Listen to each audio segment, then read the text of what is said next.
Cet épisode a été créé à partir de l'anglais en utilisant l'intelligence artificielle. À venir dans cet épisode de Follow Him. Mais les eaux de la création qui étaient considérées comme bonnes se sont transformées en sang.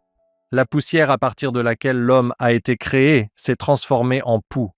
Et maintenant, il y a ces essaims de mouches qui envahissent l'air. Tout ce qui avait été créé et considéré comme bon au commencement a été corrompu au fur et à mesure que nous traversons ces fléaux. Bonjour mes amis, bienvenue dans un nouvel épisode de Follow Him. Je m'appelle Hank Smith, je suis votre animateur. Je suis ici avec mon co-animateur sans tâche, John by the way. John, tu es un co-animateur sans tâche. Vraiment, tu es beau. Je travaillais pour Clearasil, mais depuis que j'ai pris de l'Accutane, je n'ai plus aucune imperfection. Ouais. Tu n'as plus aucune imperfection.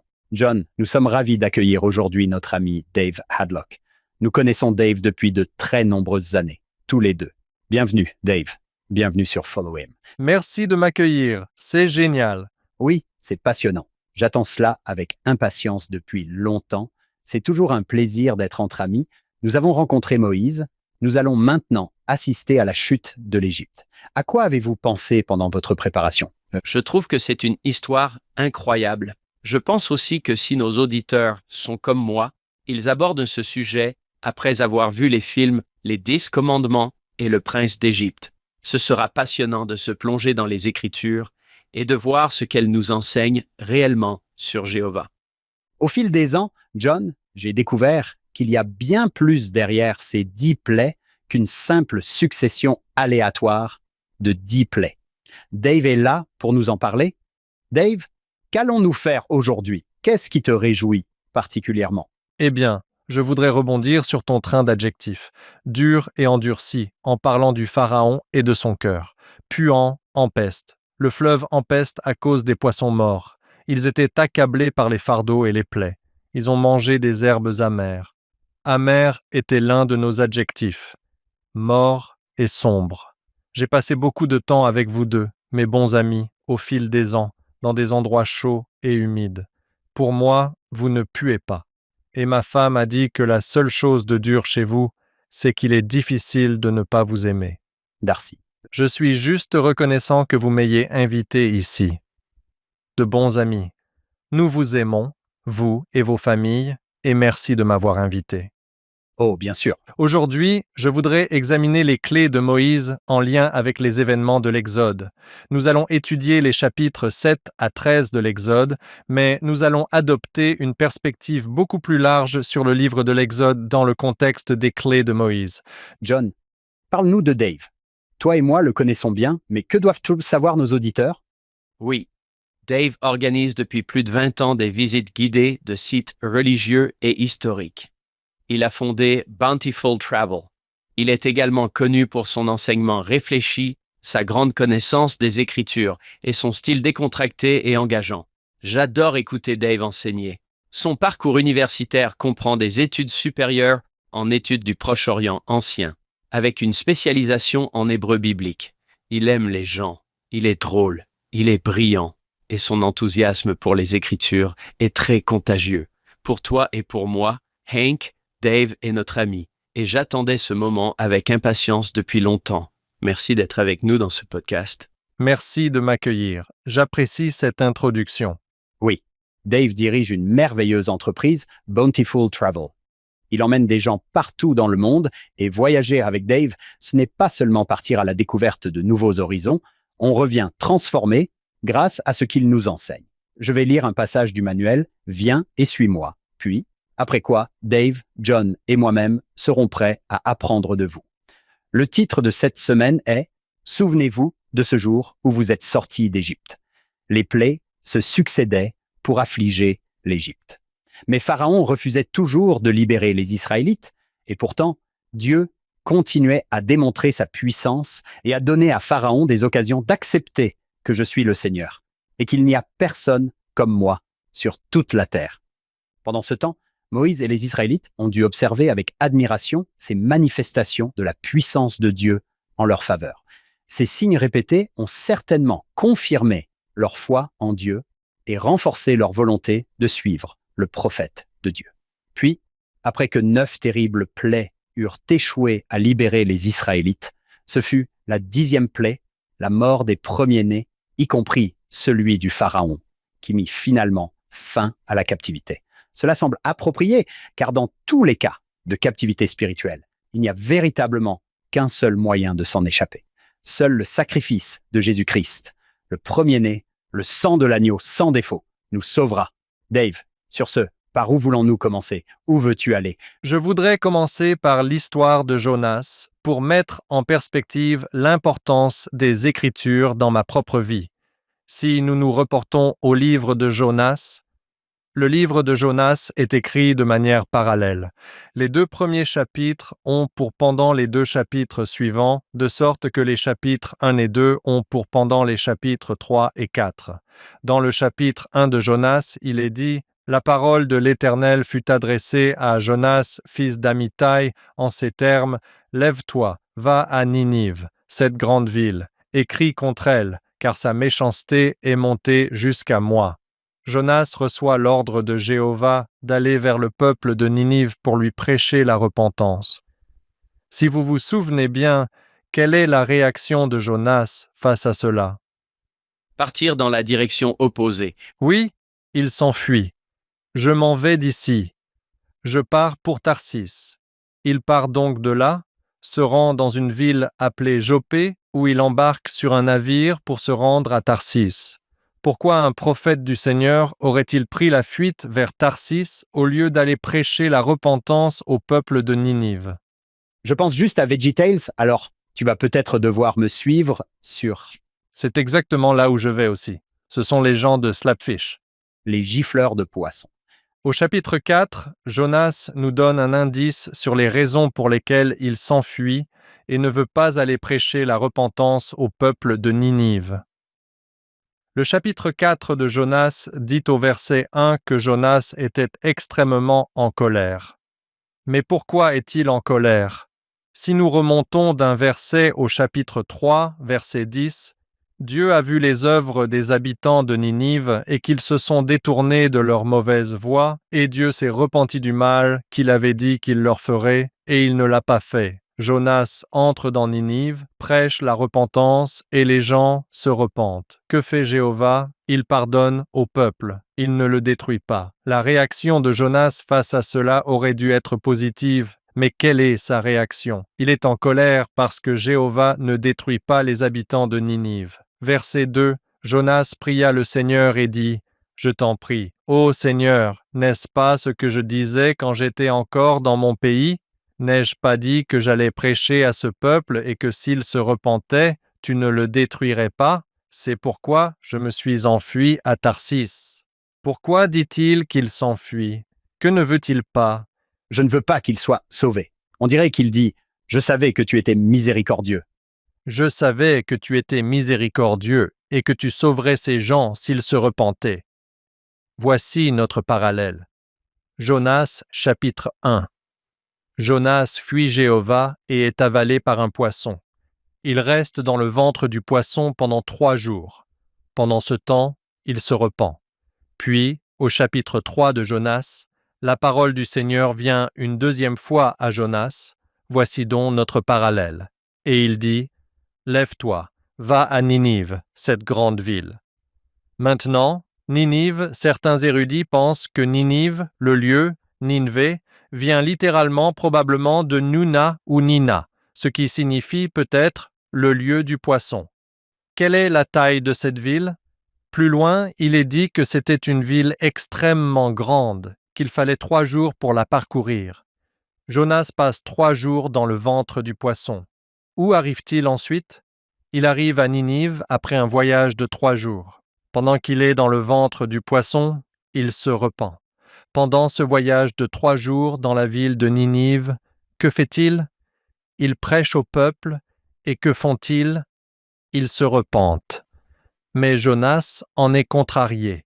Pourquoi le peuple de Ninive s'est-il repenti? Je vais maintenant afficher une image pour ceux qui regardent. Il s'agit d'une représentation d'un sage parmi les Sumériens ou parmi le peuple de Ninive appelé Apkallu. Apkallu était un sage ou un messager des dieux. Pour les Assyriens, il n'était pas une divinité en soi, mais il était comme un messager des dieux. C'était un sage, un homme avisé qui transmettait les messages des dieux au peuple. Ce que vous voyez ici, c'est une personne vêtue d'un costume de poisson. Le sage, c'est une personne qui sort d'un poisson. Maintenant, qu'en est-il de Jonas? Nous avons un homme sortant d'un poisson. Regardez comment Dieu utilise Jonas. Jonas, dans sa rébellion même, est préparé pour être un instrument permettant d'amener d'autres personnes à la repentance et à de bonnes œuvres. Pour moi, c'est une histoire formidable et un message formidable, car parfois, dans nos rébellions et nos faiblesses, Dieu nous prépare à prêcher, à être ses instruments, à accomplir de bonnes œuvres et à aider les gens à se repentir. Mon histoire personnelle et mon amour pour les Écritures remontent en quelque sorte au même principe. En tant que missionnaire, il y a 35 ans, je servais en Argentine et, quelques mois après le début de ma mission, j'ai eu l'occasion de servir avec un autre missionnaire. Il s'appelait Pablo. Un grand bonjour à Pablo s'il regarde cette vidéo. Pablo, à 19 ans, connaissait les Écritures sur le bout des doigts, de fond en comble. C'était un enseignant des Écritures extraordinaire. Et quand Pablo enseignait, selon les paroles d'Alma le Jeune, mon cœur s'élargissait. La vérité m'était délicieuse. La façon dont il enseignait les Écritures était inspirante. J'avais suivi des cours de religion à BIU avant ma mission. J'avais fait 4 ans de séminaire, mais je n'avais jamais entendu quelqu'un enseigner les Écritures comme Pablo savait le faire. 3 mois après le début de ma mission, Pablo est venu et nous avons fait équipe. Nous travaillions ensemble dans une ville. Nous sommes allés rendre visite à certaines des familles que j'enseignais. Quelques jours plus tard, je suis retourné chez l'une de ces familles. La première chose que cette dame m'a dite, c'est « Pourquoi n'êtes-vous pas prêt à enseigner les Écritures comme Pablo les a enseignées ?» Pour moi, cela a été comme un coup de poignard en plein cœur. Oui, c'était assez dur, mais c'était vrai et c'était réel. Je n'étais pas prêt à enseigner comme Pablo l'était. Une partie de moi était gênée, j'avais honte. Et j'ai décidé, consciemment ou inconsciemment, que je ne serais plus jamais pris au dépourvu pour enseigner les Écritures. Une partie de ma motivation, alors que je me plongeais dans les Écritures à partir de ce moment-là, venait de cette peur, de cette honte, de cette gêne de ne pas être prêt à enseigner. Un peu comme Jonas, ma faiblesse s'est transformée en quelque chose qui, je l'espère, est devenu une force. J'espère que ce que je fais, ce que j'enseigne et ce que je dis aide d'autres personnes à se rapprocher de Dieu, à améliorer leur relation avec la divinité et à se repentir. C'est là que mon amour pour les Écritures a commencé. Elles m'ont aidé dans les moments sombres. Elles m'ont aidé à rester proche de Dieu alors que j'aurais facilement pu choisir d'autres chemins au cours de ma vie. Dave, le motif juste n'était pas encore là, mais le Seigneur utilisait même ton motif rebelle pour te façonner et faire de toi un grand enseignant des Écritures. C'est formidable. J'espérais que tu partagerais cette histoire, car elle m'a toujours inspiré. Chaque fois que je t'ai entendu dire ça, je me suis dit, j'ai besoin d'être plus comme ça dans certains moments. Les Écritures sont un tel cadeau. Je pense particulièrement au livre de Mormon, à ce que Lucy Mack Smith aurait pu dire si elle était venue en classe. Savez-vous ce que cela a coûté à ma famille de vous apporter cela? Alors, frère Pablo, Pablo était son prénom. D'où venait-il? D'Uruguay, de Vieira Gros. Waouh, Dave, j'ai noté ça. Même dans sa rébellion, il était façonné pour devenir un instrument. Mec, on ne peut pas échapper au Seigneur, il te poursuit. Ouais, Pour moi, c'est un principe assez profond. Souvent, nous nous sentons indignes d'enseigner ou indignes de servir. Pourtant, bien souvent, c'est précisément dans ces moments-là que Dieu nous prépare à enseigner, à servir. C'est parfait. oui, la beauté pour les cendres. Le Seigneur est toujours le grand alchimiste. Très bien, Dave, continuons. Passons aux Écritures pour nos études de cette semaine. Comme je le disais, nous allons nous pencher sur l'Exode, le récit de l'Exode. Nous allons l'étudier dans le contexte des clés de Moïse. Je voudrais aborder certaines doctrines de fond qu'il est important de comprendre avant d'étudier l'Exode, afin que nous puissions voir comment ces clés de Moïse se manifestent tout au long du récit. Je voudrais commencer par la section 110 de Doctrine et Alliance. Comme on le fait d'habitude, ouvrez le livre de l'Exode. Section 110. Tout à fait. C'est logique. Au chapitre 110 de Doctrine et Alliance, nous avons une série de visions. Dans cette vision, je vais commencer au verset 11. Une fois la vision terminée, les cieux s'ouvrirent devant nous et Moïse apparut. Il nous confia les clés du rassemblement d'Israël des 4 coins de la terre et de la conduite des 10 tribus depuis le pays du Nord. Ce sont ces clés de Moïse sur lesquelles je souhaite me concentrer tout au long de notre étude ici. Notre premier indice concernant LE, de ce que font ces clés, c'est qu'il est dit qu'elles sont les clés du rassemblement d'Israël des 4 coins de la terre. Or, lorsque nous examinons la doctrine du rassemblement de la maison d'Israël, cela se fait souvent en conjonction. Les prophètes en parlent souvent en conjonction avec les 4 coins du monde. Je voudrais me tourner vers Joseph Smith Matthew. Voici Joseph Smith Matthew, verset 27. Il s'agit d'un ajout au chapitre 23 et 24 de Matthieu. Nous avons ici des commentaires supplémentaires et des remarques très perspicaces concernant cette doctrine du rassemblement des 4 coins de la terre. Matthieu chapitre 1, verset 27, où il dit « Je vous présente maintenant une parabole. Voici, partout où il y aura des cadavres, là se rassembleront les aigles. » Or, ce verset est également écrit ici sous forme de parallèle chiastique. Il dit « Voici, partout où il y aura des cadavres, là se rassembleront les aigles. » Voici le parallèle. De même, mes élus seront rassemblés des 4 coins de la terre. Voici ces 4 coins de la terre mentionnés dans Doctrine et Alliance, section 110. Les élus sont les aigles. Les aigles se rassemblent autour de la charogne, tout comme les élus se rassemblent des 4 coins de la terre. À quoi cela pourrait-il faire allusion? Quelle est la charogne ici? Les aigles se rassemblent autour de la charogne, tout comme les élus des 4 coins de la terre. Eh bien, nous savons que le rassemblement concerne à la fois un lieu et une connaissance, la connaissance du Seigneur, et aussi, pour revenir à ce que dit Jean, l'immobilier. Exactement. Il y a donc un rassemblement immobilier. C'est un lieu. Il y aura un rassemblement temporel, littéral, vers un lieu. Ensuite, le deuxième auquel vous faites allusion est un rassemblement vers la connaissance ou un rassemblement vers une personne. C'est presque un rassemblement spirituel. Nous allons nous rassembler vers une personne. On trouve une autre mention d'oiseaux se rassemblant autour d'une carcasse dans l'Ancien Testament, et cela se trouve dans le chapitre 15 de la Genèse. Dans le chapitre 15 de la Genèse, il y a une alliance, l'alliance établie entre Jéhovah et Abraham. Or, si vous vous souvenez bien, lorsque Jéhovah conclut une alliance avec Abraham, il lui promet qu'il aura une descendance aussi nombreuse que les étoiles dans le ciel, aussi nombreuse que le sable et la mer. Il lui dit également qu'il héritera de ce pays au verset 7. Il dit « Je suis le Seigneur qui t'ai fait sortir de Ur en Chaldée pour te donner ce pays en héritage. » Or, Abraham a quelques questions. Il dit « Comment puis-je savoir que je vais hériter de ces promesses ?» Voici ce que Jéhovah lui demande de faire au verset 10. Il dit « Il prit tout cela, c'est-à-dire tous ces animaux mentionnés au verset 9, une génisse, une chèvre, un bélier, une tourterelle. Il prit tout cela, les coupa en 2 et plaça chaque moitié face à l'autre, mais il ne coupa pas les oiseaux. Et lorsque les oiseaux se posèrent sur les carcasses, nous avons donc ici une carcasse avec un oiseau.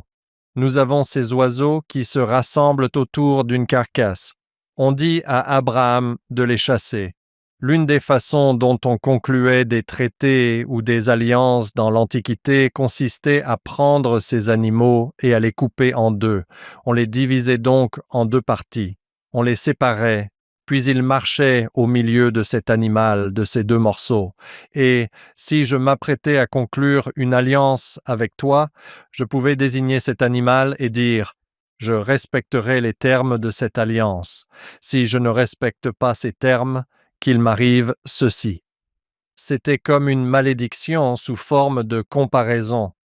La carcasse devient alors un lieu de quoi? De l'alliance. De la conclusion d'une alliance.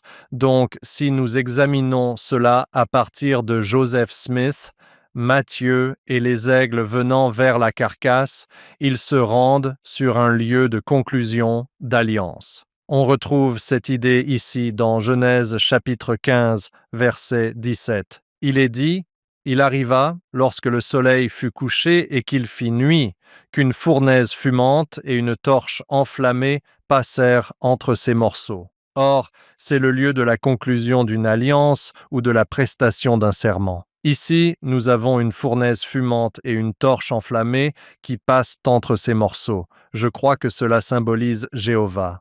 Jéhovah va passer entre ces morceaux. Et au verset 18, il est dit « Ce jour-là, Jéhovah, ou le Seigneur, conclut une alliance avec Abraham. » La carcasse devient alors un lieu de conclusion d'alliance. Vous êtes rassemblés des quatre coins de la terre vers un lieu de conclusion d'alliance. Or, le mot « alliance » est un mot latin. C'est « convenere ». Pour tous ceux qui parlent espagnol, « convener » signifie « avec ». « Con » signifie « avec » et « vener » signifie « venir ». Une alliance est littéralement un lieu où l'on se réunit.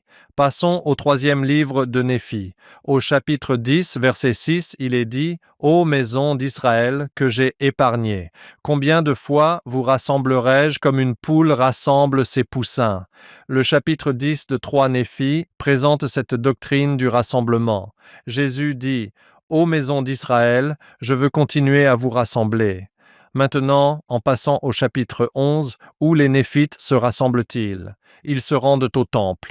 Ils se rendent au temple, un lieu d'alliance. 3e Néphi, chapitre 20. Ils se rendent au temple, ce lieu où l'on contracte des alliances, et ils contractent des alliances. 3e Néphi, chapitre 20, verset 12. En vérité, je vous le dis, quand elles seront accomplies, alors ce sera l'accomplissement de l'alliance. Encore une fois, cette idée de conclusion d'une alliance. Alors, les restes qui auront été dispersés à la surface de la terre seront rassemblés de l'Est, de l'Ouest, du Sud et du Nord. Voici ces points cardinaux. Le monde est divisé en Nord, Sud, Est et Ouest, les quatre coins de la terre. Nous allons nous rassembler vers ce centre sacré. Or, en latin, le point où ces axes se croisent est le templum. Vous allez vous rassembler depuis les directions nord, sud, est et ouest vers un lieu saint ou hiérocentrique, vers un centre sacré qui est le templum en latin, notre racine du mot temple.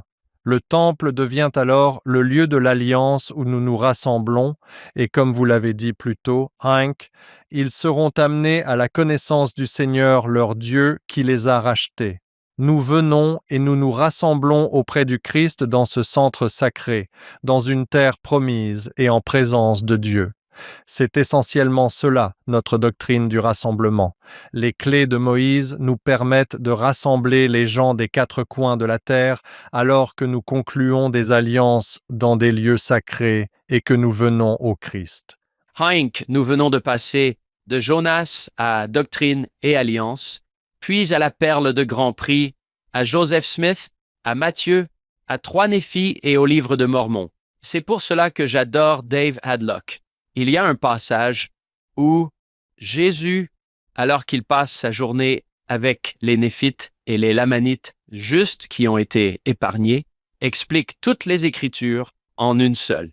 Et je pense que Dave vient de faire exactement cela et de montrer comment, regardez comment, tout cela s'articule. Je ne savais jamais quoi faire de ces versets sur les cadavres auparavant. Merci pour cela. Oui, et ce serait un adjectif terrible pour toi, mon co-animateur.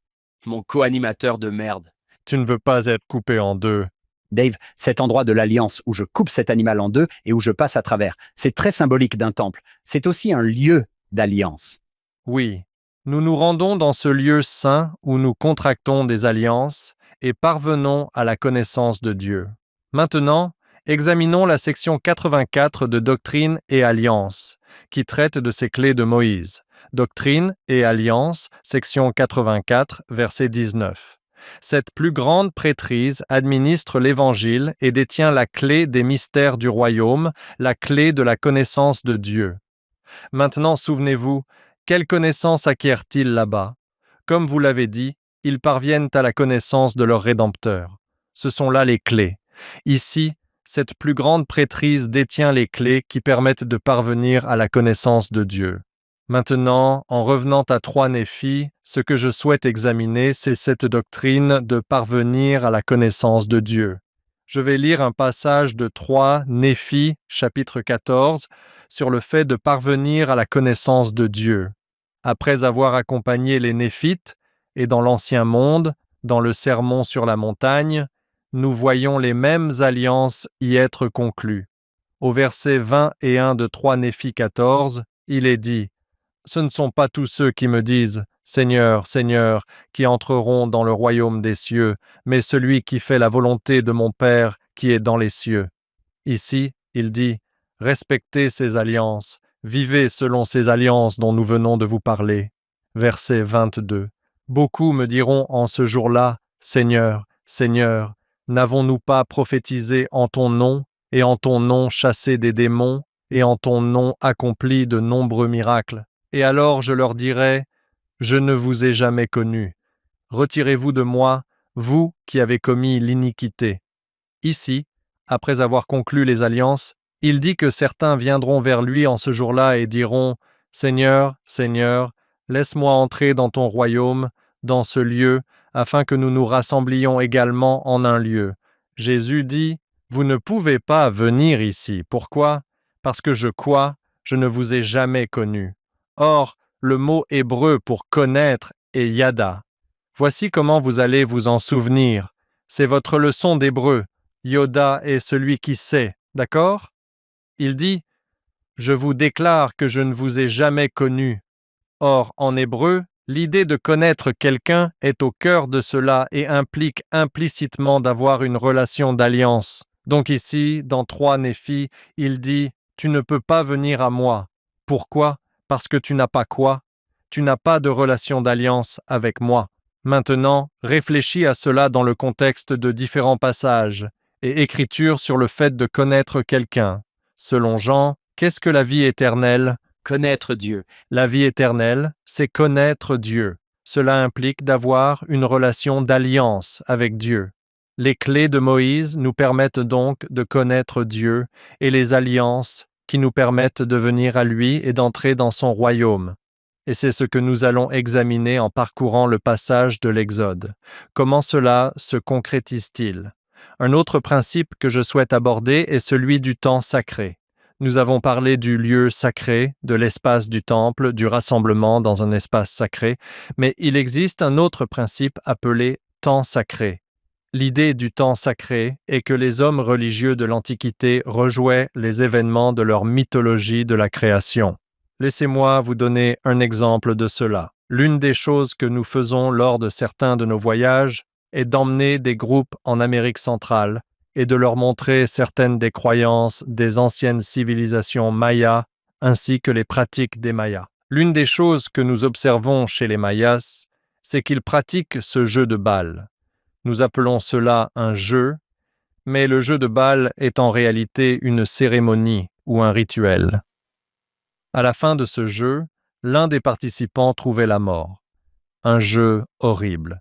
Cela semble être un jeu horrible, mais encore une fois, ce n'est pas vraiment un jeu, c'est une cérémonie, c'est une reconstitution rituelle de ce que leurs dieux ont fait au commencement. Ils reconstituaient ou recréaient, à travers des cérémonies et des rituels, les actes de leurs dieux au commencement. Et on retrouve dans presque toutes les civilisations anciennes cette idée de reconstituer ce que les dieux ont fait au commencement. Une idée de la raison pour laquelle les civilisations, pourquoi les personnes religieuses reconstituaient ce que Dieu avait fait au commencement. Il semble que partout dans le monde, dans toutes les traditions religieuses imaginables, Il existe une sorte de récit de la création. Je pense que cela vise à répondre à la question « Qui sommes-nous et comment sommes-nous arrivés ici ?» Réfléchissez-y. Si l'on examine notre récit de la création, notre mythologie de la création se trouve dans les chapitres 1 et 2 de la Genèse. Après avoir créé quelque chose dans le chapitre 1 de la Genèse, que dit Dieu à ce sujet? Dieu vit que cela était bon. C'est pur, c'est purifié, c'est sanctifié. Les anciens, dans le rituel religieux, en rejouant ce que Dieu a fait au commencement, se voyaient eux-mêmes comme bons, recréés, purifiés, sanctifiés. Rejouer ces événements, tout d'abord, sanctifie l'individu. Cela les fait alors se projeter à nouveau dans ce que j'appellerais l'état édénique, à nouveau dans ce royaume des dieux. C'est donc l'idée du temps sacré. À travers notre rituel, nous rejouons ce que Dieu fait. Au commencement, cela nous sanctifie, nous purifie, puis nous sommes considérés comme bons et nous sommes projetés dans la présence de Dieu ou ramenés vers Dieu. C'est là l'idée du temps sacré. Alors que nous commençons maintenant à examiner le livre de l'Exode, l'un des aspects, selon mon interprétation et mon approche du livre de l'Exode, est que nous allons voir comment l'Exode est une reconstitution de la Genèse. C'est un récit du temps sacré dans lequel nous allons voir l'auteur et pour les besoins de notre discussion, Moïse, établir des parallèles tout au long du livre de l'Exode avec le récit de la création dans la Genèse. Je vais commencer par exposer ce schéma. La Genèse est un récit de la création. C'est un schéma de création. Dans Moïse, nous allons voir des éléments qui sont présents dans tous les récits de la création, dans toutes les nouvelles naissances. Moïse, chapitre 6, verset 59. C'est à cause de la transgression que vient la chute, et cette chute entraîne la mort. Et dans la mesure où vous êtes nés, dirais-je, ou créés dans le monde par l'eau, le sang et l'esprit, et êtes devenus, à partir de la poussière, une âme vivante. Voici donc les éléments. Toute la création, toutes les naissances naissent de l'eau, du sang et de l'esprit. Ce sont là les éléments. Maintenant, lorsque nous examinons l'Exode et la Genèse, nous avons de nouveaux récits de la création. La Genèse est notre récit de la création. Ces éléments vont être présents. Nous allons rechercher ces mêmes éléments lorsque nous passerons au livre de l'Exode. Passons maintenant au livre de l'Exode. Nous commencerons au chapitre 1 de l'Exode. D'accord. Nous arrivons au chapitre 1 de l'Exode. Quel est le contexte? Comment les Israélites sont-ils arrivés ici? Aidez-moi. Joseph a été vendu en Égypte et est devenu le bras droit du Pharaon. Puis le reste de la famille est venu pour échapper à la famine et voilà qu'ils sont là depuis des centaines d'années.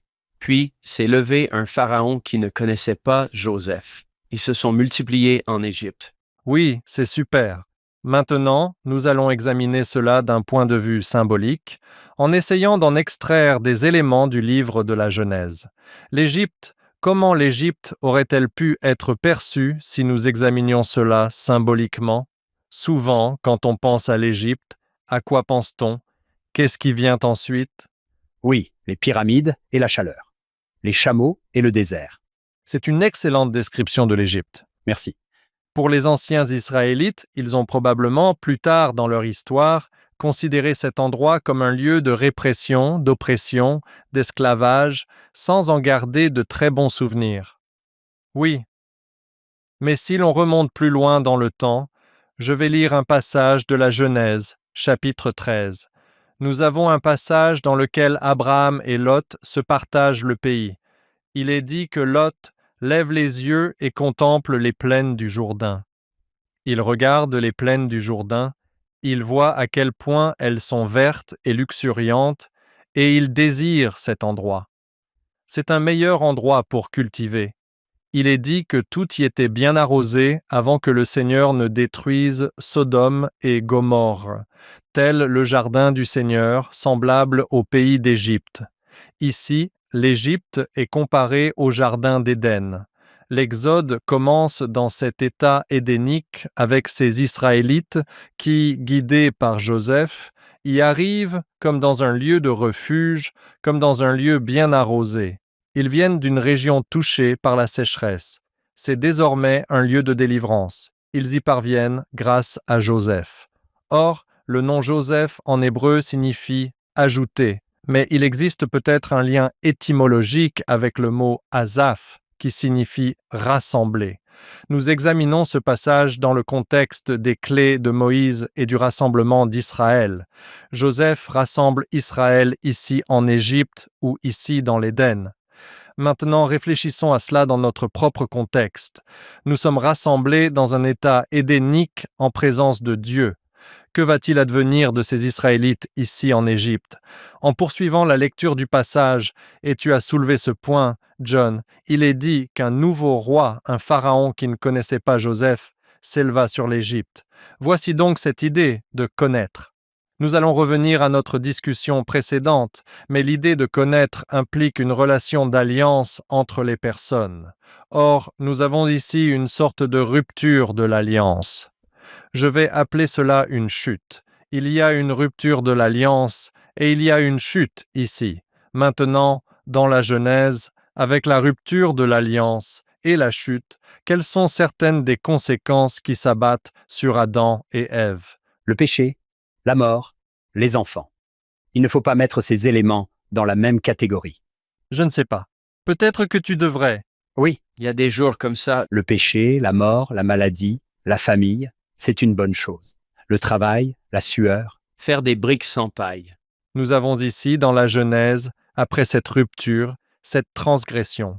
Verset 16 de Genèse 3. À la femme, il dit « Je multiplierai grandement tes souffrances. C'est dans la douleur que tu enfanteras. » À Adam, il dit « Parce que tu as écouté la voix de ta femme, le sol sera maudit à cause de toi. C'est dans la douleur que tu en tireras ta nourriture tous les jours de ta vie. » Nous voyons donc qu'il y a un changement dans la nature du travail et dans ce qui se passe sur la terre. Désormais, il y a des êtres humains mortels soumis au péché et à la mort. Ils sont asservis au péché et à la mort. Si nous regardons dans l'Exode, chapitre 1, verset 13, il est dit « Les Égyptiens firent alors travailler les enfants d'Israël avec rigueur. » Cela ressemble beaucoup à Adam et Ève dans le jardin d'Éden. Oui. Et ils leur rendirent la vie amère par des travaux pénibles, en les employant à la chaux et à la brique. Ils sont désormais réduits en esclavage. Ils sont asservis aux Égyptiens. L'homme sort d'Éden en esclavage au péché et à la mort, contraint de travailler à la sueur de son front. Voici notre parallèle avec le récit de la Genèse. Dave, j'ai remarqué Exode 1, verset 7. Ils étaient féconds. Verset 12, ils se multiplièrent. Cela ressemble beaucoup à l'Éden de la Genèse. Je voulais aborder ce sujet, mais je l'ai sauté et je l'ai oublié. Je suis ravi que tu nous y ramènes, mais ce sont exactement les mêmes termes que ceux utilisés pour Adam et Ève dans le jardin d'Éden. Dans le jardin d'Éden, il leur est ordonné de se multiplier et de remplir la terre. Ici, dans cet état édénique en Égypte, avant la rupture du pacte avec le Pharaon, les enfants d'Israël étaient féconds. Ils se multipliaient abondamment, ils remplissaient la terre. À mon avis, Moïse fait ici référence à la Genèse et à Adam et Ève dans cet état édénique. Dans la Genèse, l'homme déchu est représenté par Adam et Ève. Ici, dans l'Exode, nous avons ces Israélites déchus. Ils ont été dispersés. Ils ont besoin d'un sauveur. Ils ont besoin d'un libérateur. Ils ont besoin de quelqu'un qui les ramènera. Nous allons passer au chapitre 3 de l'Exode. Au chapitre 3 de l'Exode, verset 13. Nous avons en fait dans ce passage Moïse se rendant au mont Sinaï. Il monte pour rencontrer Jéhovah. C'est là que, au verset 5, Jéhovah lui dit « N'approche pas d'ici. Ôte tes sandales de tes pieds, car le lieu où tu te tiens est une terre sainte. » Moïse rencontre Jéhovah sur cette terre sainte. Puis, au verset 11, Moïse exprime certaines de ses inquiétudes quant à sa propre capacité à ramener ce peuple vers la terre promise. Verset 11. Et Moïse dit à Dieu, « Qui suis-je pour aller vers Pharaon et pour faire sortir les enfants d'Israël d'Égypte, de la servitude? Comment puis-je accomplir cette délivrance ?» Verset 13. Moïse dit à Dieu, « Voici, quand je viendrai vers les enfants d'Israël et que je leur dirai, « Le Dieu de vos pères m'a envoyé vers vous, et qu'ils me diront, « Quel est son nom ?» Que leur répondrai-je ? Moïse veut quelque chose à présenter aux enfants d'Israël pour prouver son identité. C'est un véritable messager. C'est un véritable messager de Dieu. Que dois-je faire ? Dieu lui dit, « Dis-leur, je suis celui qui suis, t'a envoyé. » Maintenant, nous allons revenir à la Genèse et au récit de la création.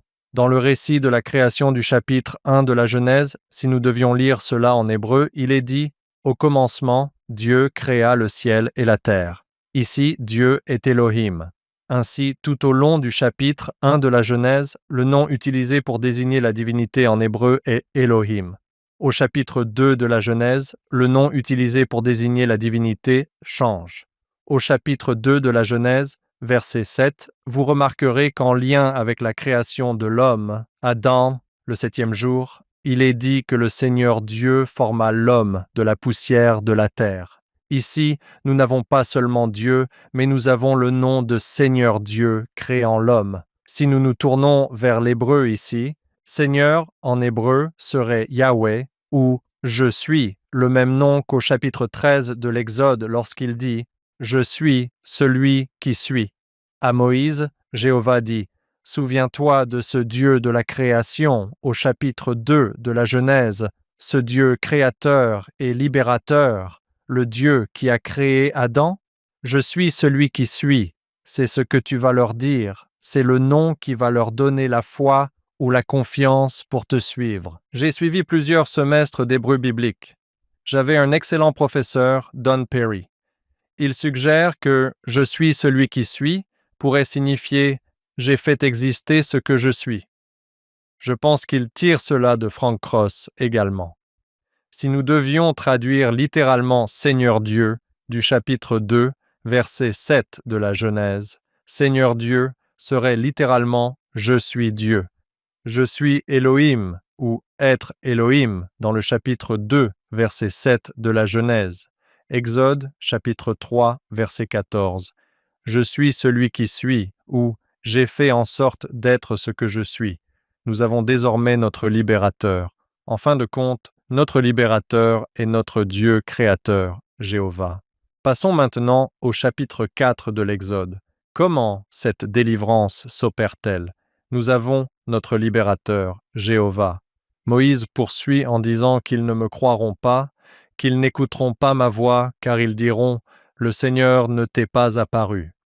C'est là que Jéhovah va demander à Moïse de faire quelque chose qui nous semble un peu étrange. Le Seigneur lui dit « Qu'as-tu là dans la main ?» Et il répondit « C'est un bâton ». Maintenant, quand on pense au bâton dans les Écritures, que symbolise-t-il souvent ? Pensez au bâton de fer. À quoi Néphi compare-t-il le bâton de fer ? La parole de Dieu. Ainsi, lorsque nous considérons les verges dans les Écritures, nous pensons à la parole de Dieu. Comment Dieu crée-t-il au commencement ? Il s'adresse aux éléments par sa parole. Dieu prononce sa parole et les éléments lui obéissent. Une partie du symbolisme ici réside dans le fait que nous avons une verge, peut être assimilée à la parole dans le chapitre 1 de la Genèse. À quoi d'autre la verge est-elle comparée dans les Écritures anciennes, dans le monde antique ? Elle est souvent représentée comme un symbole de pouvoir, d'autorité. Dans ce passage, regardez ce qui arrive à cette verge. Exode, chapitre 3, verset 3. Et il dit « Jette-la, jette la verge par terre. » Et il la jeta par terre, et elle devint un serpent, et Moïse s'enfuit devant elle. La verge est aussi quoi dans ce passage ? C'est le serpent. La verge, c'est le serpent. Ça vient aussi tout droit du Jardin d'Éden. Oui, nous faisons ici référence au Jardin d'Éden à la Genèse. En regardant ce rameau et ce serpent, Tournons-nous vers le chapitre 11 d'Ésaïe. Le verset 1 du chapitre 11 d'Ésaïe dit « Un rameau sortira de la souche d'Isaïe, et un rejeton poussera de ses racines. » Or, qui est ce rameau issu de la souche d'Isaïe? Nous parlons ici de Jésus.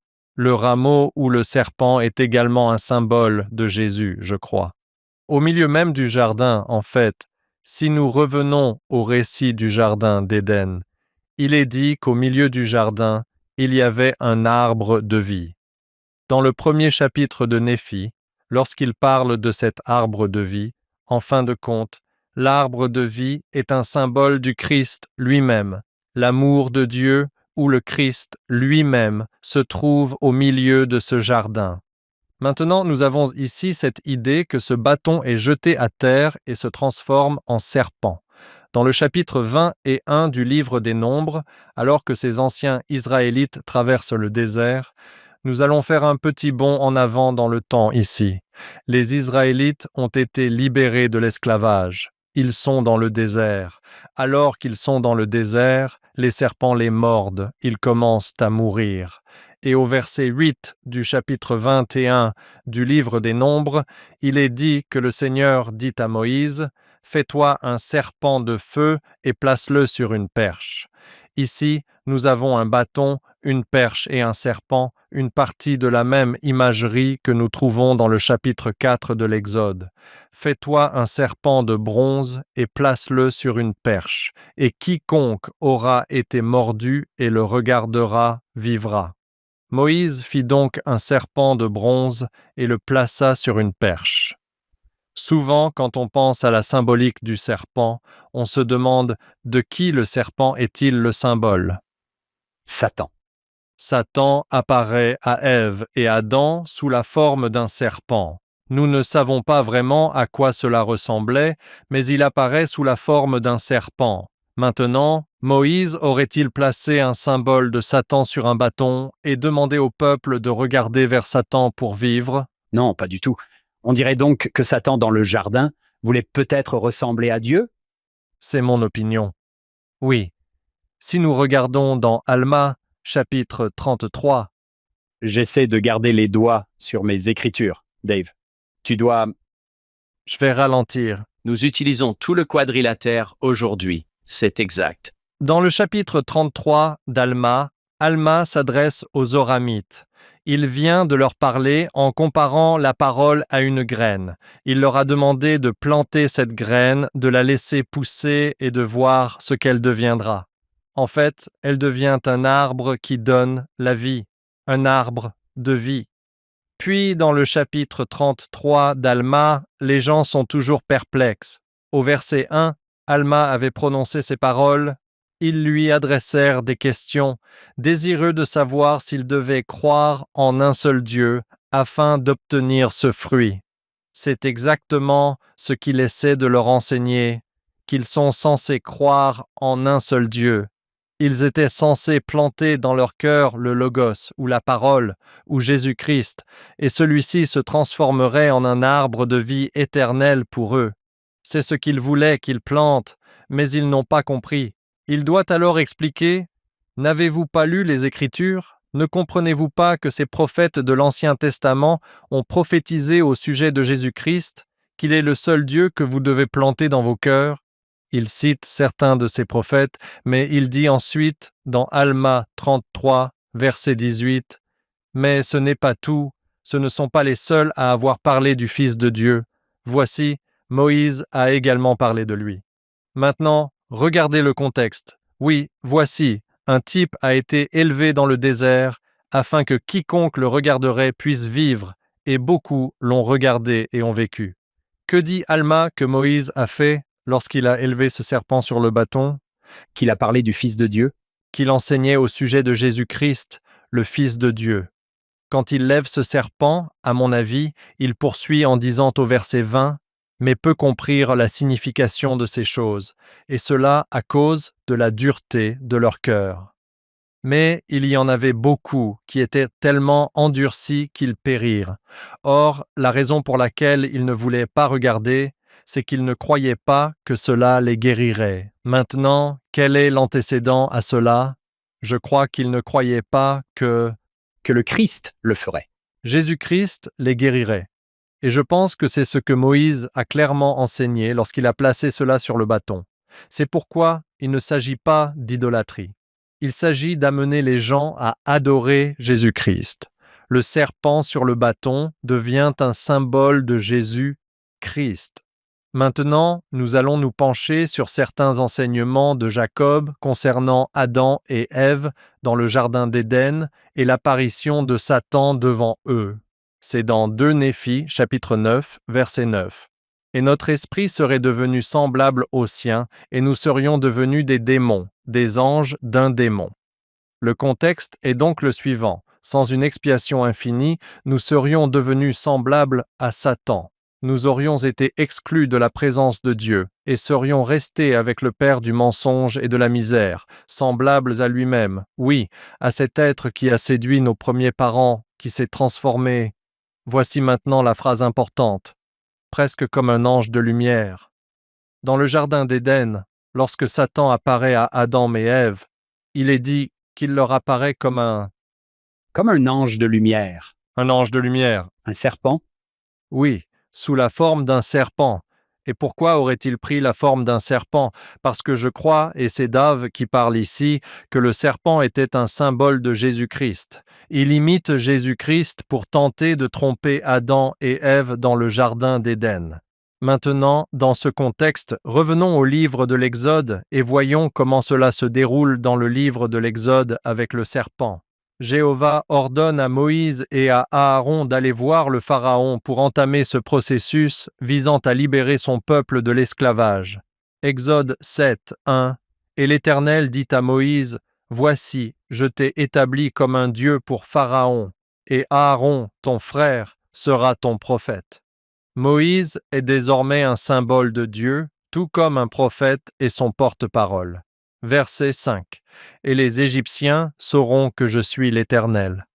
L'un des objectifs de ce qui va se passer au cours des prochains chapitres est que Jéhovah veut que le peuple en vienne à connaître Dieu, Jéhovah, mais il veut aussi que les Égyptiens sachent que Jéhovah est le Seigneur, que Jéhovah est Dieu.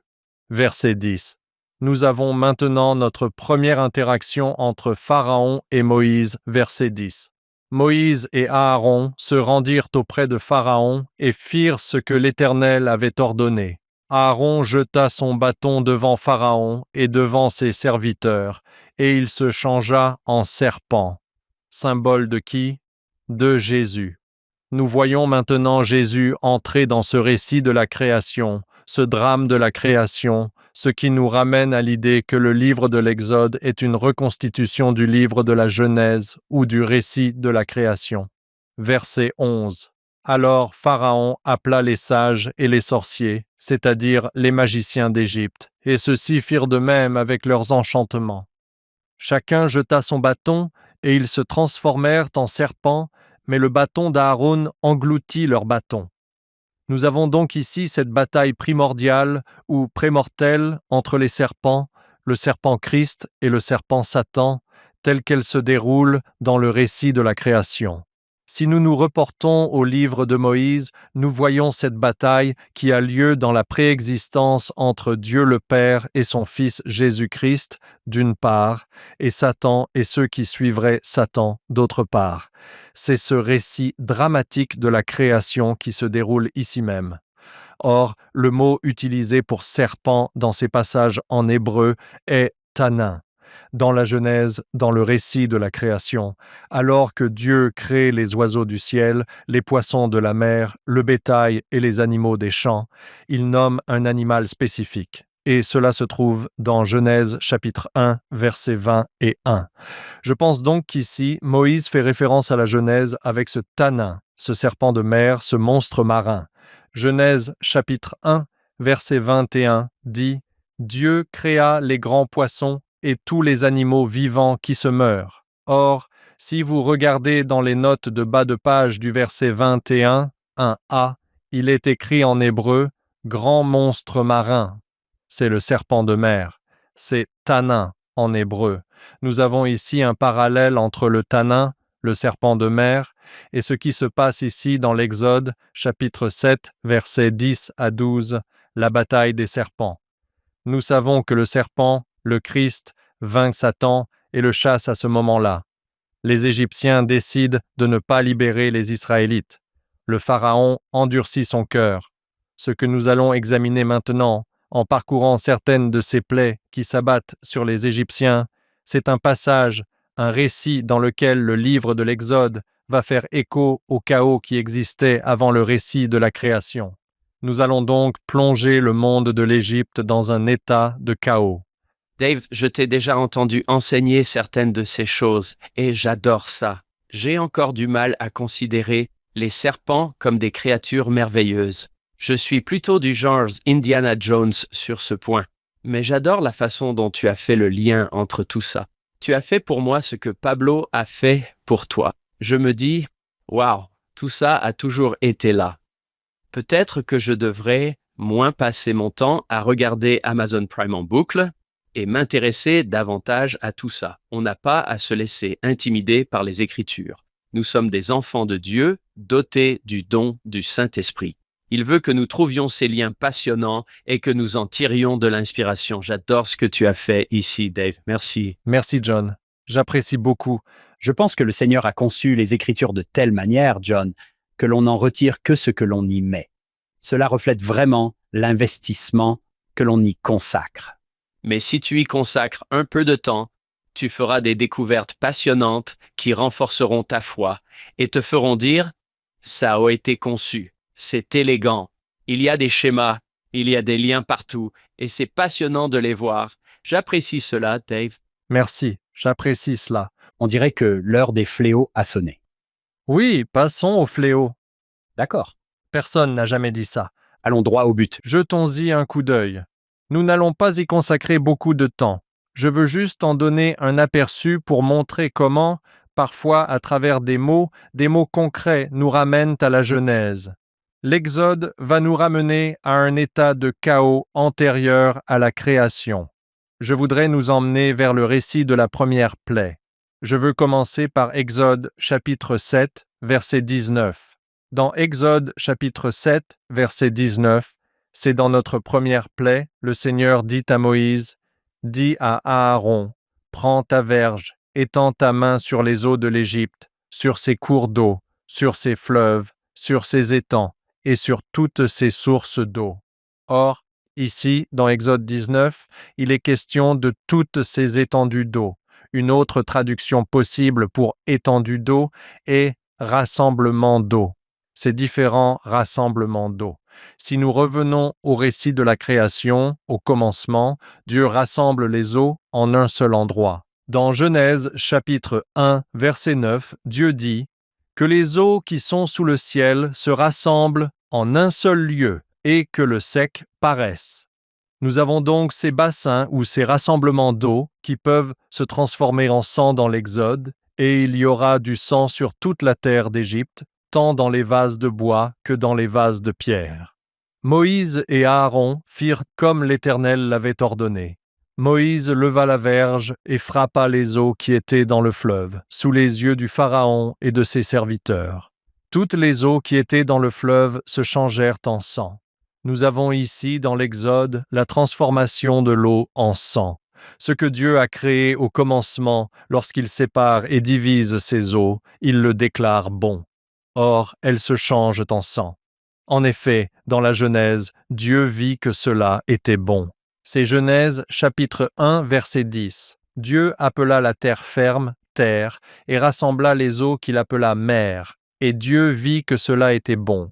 Puis, au verset 20, à partir de ces eaux de la Genèse, Dieu dit « Que les eaux produisent en abondance des créatures vivantes, des oiseaux qui volent au-dessus de la terre dans le firmament ouvert du ciel. » Dans la Genèse, ces eaux produisent la vie en abondance.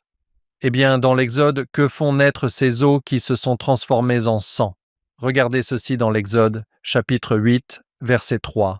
Le fleuve, l'eau, fera jaillir des grenouilles en abondance, qui monteront et entreront dans ta maison, dans ta chambre à coucher et sur ton lit.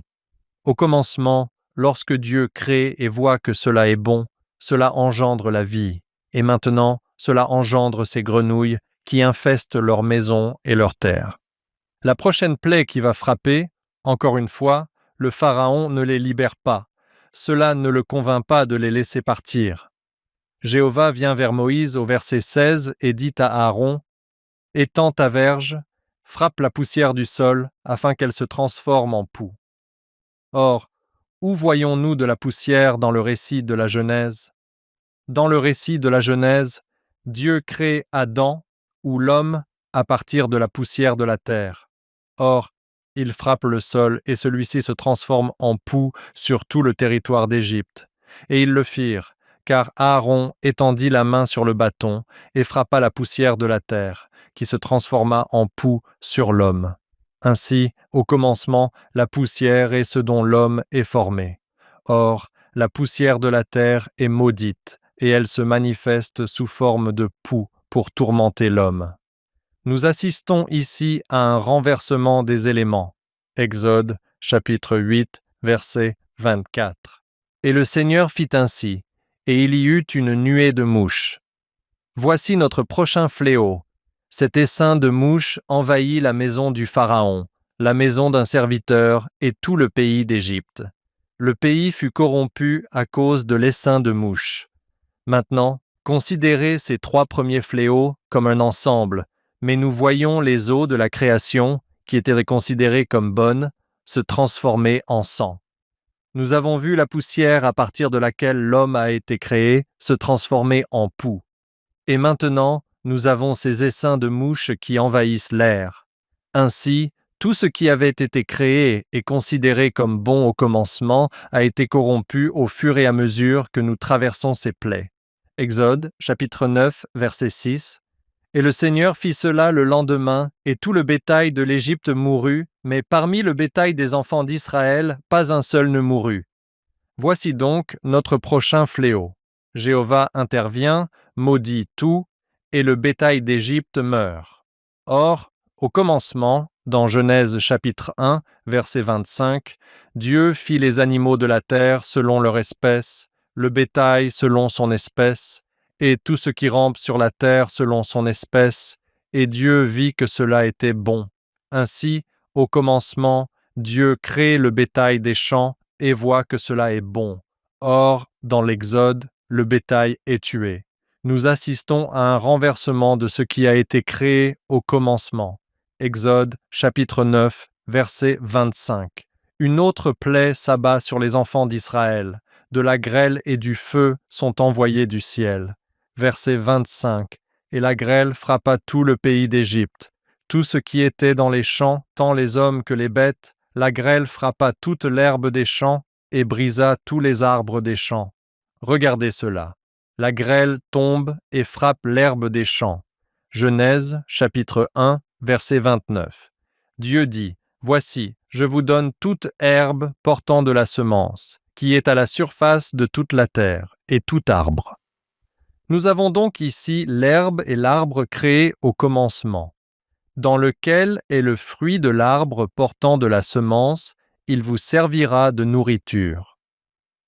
Au commencement, Dieu crée les herbes des champs, les arbres, et maintenant nous avons ici ce fléau qui s'abat, cette grêle et ce feu qui frappe toutes les herbes des champs.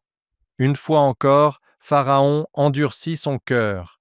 Aucun de ces fléaux ne le convainc de laisser partir les Israélites. Ils ne sont pas délivrés de l'esclavage. Exode, chapitre 10, verset 4.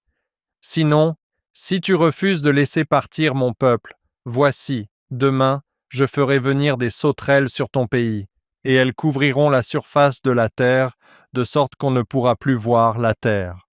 Ici, pour ce dernier fléau, nous allons voir arriver ces sauterelles qui vont ravager la terre.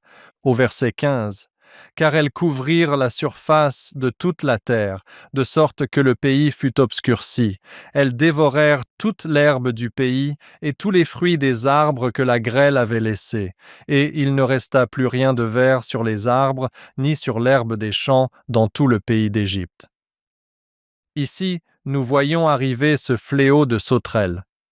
Tout ce qui avait été épargné par les plaies précédentes est désormais dévoré par ces sauterelles.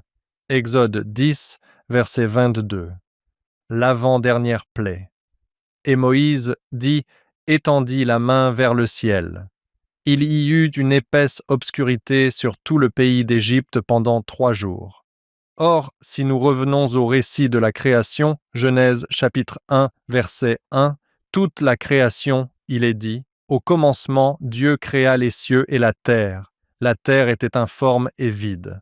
Nous avons ici la terre dans un état de chaos. Regardez maintenant comment cela est décrit. Les ténèbres couvraient l'abîme. Toute la création, la nouvelle création, les délivrances jaillissent des ténèbres. Ici, dans la Genèse, nous avons notre premier élément où nous constatons que le monde de l'Égypte a été replongé dans cet état similaire à celui de la Genèse, où les ténèbres recouvrent l'Égypte pendant 3 jours. Nous avons en quelque sorte fait marche arrière. Nous avons inversé le cours du temps. Nous avons pris tous les événements de la création et nous les avons inversés pour replonger le monde, leur monde connu, dans un état de chaos où Dieu peut désormais créer à nouveau. Il peut créer une nouvelle créature. C'est ce que permettent en partie les clés de Moïse pour le rassemblement de la maison d'Israël, mais elles permettent également un nouveau type de création et ce que nous devenons lorsque nous entrons dans ces alliances. C'est là que le récit va nous mener maintenant.